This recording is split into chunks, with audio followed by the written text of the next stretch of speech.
bringing you some of the best speakers and teachers from across the globe. Their words inspiring you towards your best days. This is the Learn, Develop, Live podcast, Speakers Hub. Good morning! The Learn, Develop, Live podcast is back with another adventure with the Speaker Hub. Thanks for joining me on another chapter of the LDL journey. Now described as tennis's greatest of all time, Novak Djokovic has become one of the most phenomenal athletes in sports, past and present. Aside from the talent, commitment and drive to be the very best. In this clip, Djokovic will talk about the side of his mental strength and how he puts that power to work on the court. Here's Novak. I think it all starts even before you get out on the court. You know, what you do to get yourself mentally prepared for the match, to get yourself in the right state of mind where you're, calm, composed, serene enough, but yet you have the right intensity and the drive and motivation to play well and be dynamic and fast on the courts.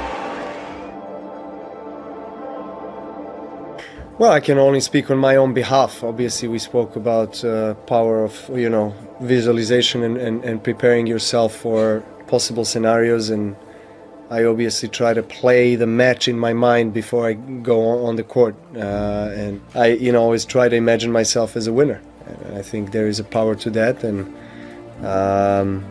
but also there has to be, next to the willpower,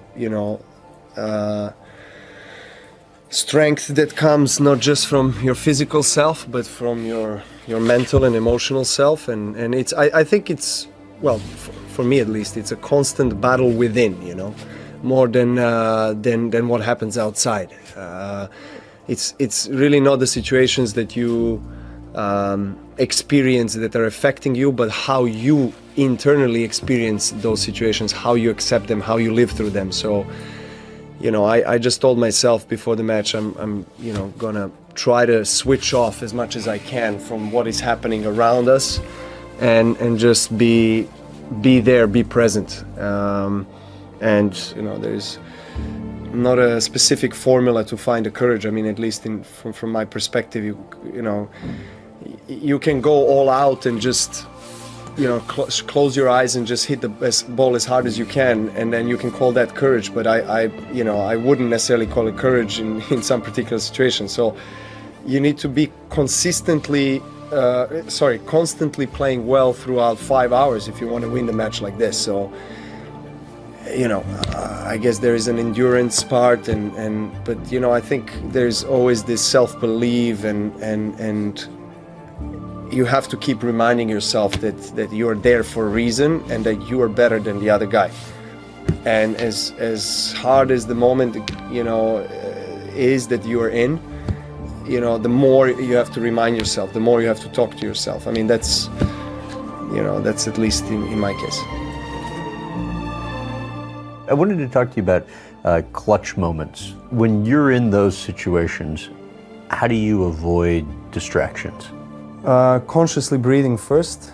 That's probably the simplest thing that you could do, but probably the most effective. I think the experience of being in this particular situation so many times before in my career helps me every next time that I have to face the adversity and face the distractions and my thoughts and what ifs and fears and so forth. I think everyone goes through that thought process. It's just, and I don't think it's particularly bad. I was thinking it's bad, so I was trying to ignore it, or I was trying to shut it down.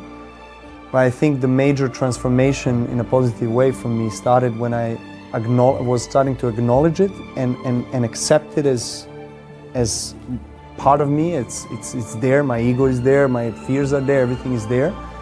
It's present, but then how will I address it in a way that is going to help me to overcome that, to transform it into positive fuel that is going to help me overcome the clutch moments that you talked about, just feel happy and joyful and present on the court and get the best out of that experience. How do you do it? Well, I practice a lot of mindfulness.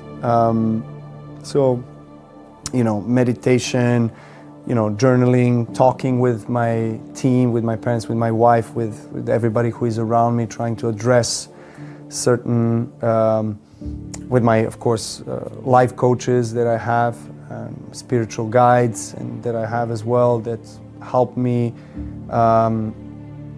address certain emotional issues or traumas or whatever it is that tend to appear on the court. So when it appears on a break point, when I'm facing a match point or break point or clutch moments, they do tend to surface, but I manage to gain the control over them much quicker, and I manage to impose my positive affirmation and positive feeling. Or if that doesn't happen, then I just try to be conscious that I have to accept that moment, that's going to happen, but I focus on my breathing and I focus on being in the moment and what needs to be done next moment, which is playing the right shot, positioning myself well on the court, and just focusing on executing the point right. It just takes years of devoted practice mentally, not just physically, and you have to do it. You can't expect others to really fix your emotional or mental issues. They can encourage you and they can empower you, and they can understand you and they can give you tools, but you have to use those tools and do it the right way. That in those moments of when you're facing adversity and when you're challenged, you should always look inside, because that's where the answer lies.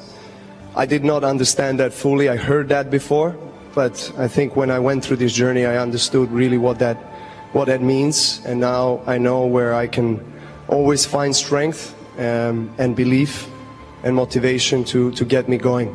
Thank you very much for this wonderful evening. Thank you very much, Loris. I appreciate it. If you'd like to watch that video, it can be found on YouTube and is called Novak Djokovic Reveals His Secret for Mental Strength, and it's published by the Tennistic Productions YouTube channel. That's all from me today. I'll be back tomorrow with more. Oh, and if you can leave a review and a rating for the show, you can help me grow this great community. And of course, I'll always be grateful, and it'll be amazing. Thank you in advance for your power of words.